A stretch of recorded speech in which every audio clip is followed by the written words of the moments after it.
Hello friends, मैं advocate विकास सैनी आपका हमारे यूट्यूब चैनल कानून की बात में हार्दिक स्वागत है।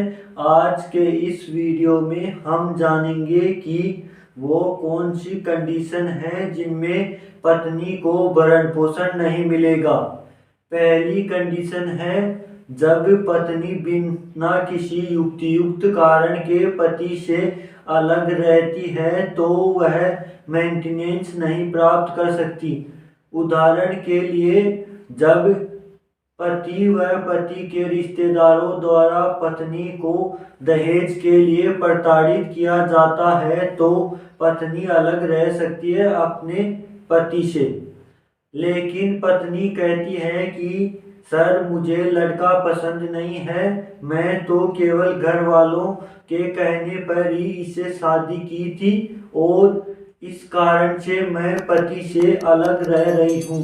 तो दोस्तों, यह पत्नी का अलग रहने का कोई लीगल कारण नहीं है। यदि पति कोर्ट में यह साबित कर देता है कि सर, पत्नी का मेरे से अलग रहने का यह कोई लीगल कारण नहीं है तो पत्नी को कोर्ट मेंटेनेंस नहीं दिलाएगा। दूसरी कंडीशन है यदि पत्नी के पास आजीविका चलाने के लिए पर्याप्त साधन नहीं है तो वह पति से मेंटेनेंस प्राप्त करने का अधिकार रखती है। लेकिन यदि पत्नी कमाने में सक्षम है और वह जानबूझकर जॉब नहीं करती है तो आपको कोर्ट में यह साबित करना होगा कि सर, मेरी पत्नी यह कार्य करने में सक्षम है। जैसे उसने यदि पीएचडी कर रखी है या डॉक्टरी कर रखी है या एमबीए कर रखी है तो पति को कोर्ट में इनकी फोटोकॉपी पेश करनी होगी कि सर, इसके पास यह डिग्रियां हैं और यह आसानी से जॉब कर सकती है। तो कोर्ट पत्नी को मेंटेनेंस नहीं दिलाएगा। तीसरी कंडीशन है जब पत्नी के किसी दूसरे पुरुष के साथ अवैध संबंध है तो वह पति से मेंटेनेंस प्राप्त नहीं कर सकती। लेकिन दोस्तों, आपको कोर्ट में यह साबित करना होगा कि आपकी पत्नी के किसी अन्य व्यक्ति के साथ अवैध संबंध हैं। यदि आपके पास वीडियो रिकॉर्डिंग है या अन्य कोई प्रूफ है जिससे यह साबित हो जाता है कि पत्नी का किसी अन्य पुरुष के साथ अवैध संबंध है तो वह आप कोर्ट में पेश करें। पेश करते ही कोर्ट पत्नी को मेंटेनेंस देना बंद कर देगा।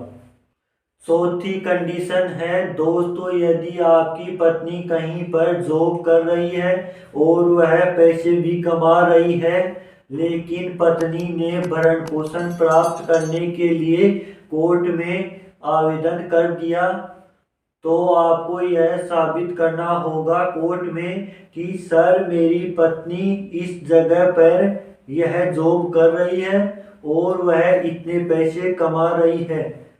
फिर कोर्ट देखेगा कि यदि पत्नी आजीविका चलाने जितना पैसा कमा रही है तो वह पत्नी का मेंटेनेंस बंद कर देगा।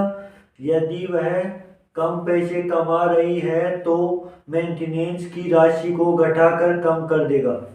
पांचवी कंडीशन है जब दोस्तों पति पत्नी दोनों सहमति से अलग होते हैं और वे किसी स्टाम्प पेपर पर लिख देते हैं कि हम दोनों भविष्य में किसी भी प्रकार की कोई कोर्ट या अन्य कार्यवाही नहीं करेंगे, और या फिर उनके पास कोई वीडियो रिकॉर्डिंग है दोनों द्वारा बोले गए शब्दों की। यदि फिर भी पत्नी कोर्ट में भरण पोषण के लिए आवेदन कर देती है तो कोर्ट पत्नी को मेंटेनेंस नहीं देगा। छठवीं कंडीशन है दोस्तों, यदि कोर्ट ने पहले मेंटेनेंस देने का आदेश पारित कर दिया था और वह मेंटेनेंस पति द्वारा पत्नी को दिया भी जा रहा है लेकिन पत्नी बाद में कोई जॉब करने लग जाती है जिससे उसके पास पैसों की इनकम हो जाती है तो पति सीआरपीसी 127 के तहत कोर्ट में संशोधन के लिए यह आवेदन कर सकता है कि सर मेरे द्वारा पत्नी को जो भी मेंटेनेंस दिया जा रहा है या तो उसे कम किया जाए या उसे बंद किया जाए। लेकिन दोस्तों यह कोर्ट पर निर्भर करेगा कि वह आपके मेंटेनेंस को कम करे या फिर बंद करे। लेकिन आपको कोर्ट में यह साबित करना होगा कि आपकी पत्नी कहाँ पर जॉब कर रही है और कितने पैसे कमा रही है। दोस्तों आप इन अधिकारों का प्रयोग कर सकते हैं। दोस्तों ऐसे ही रोजाना इंटरेस्टिंग वीडियो देखने के लिए वीडियो को लाइक करें, शेयर करें और चैनल को सब्सक्राइब करें। मिलते हैं अगले वीडियो में, तब तक के लिए धन्यवाद।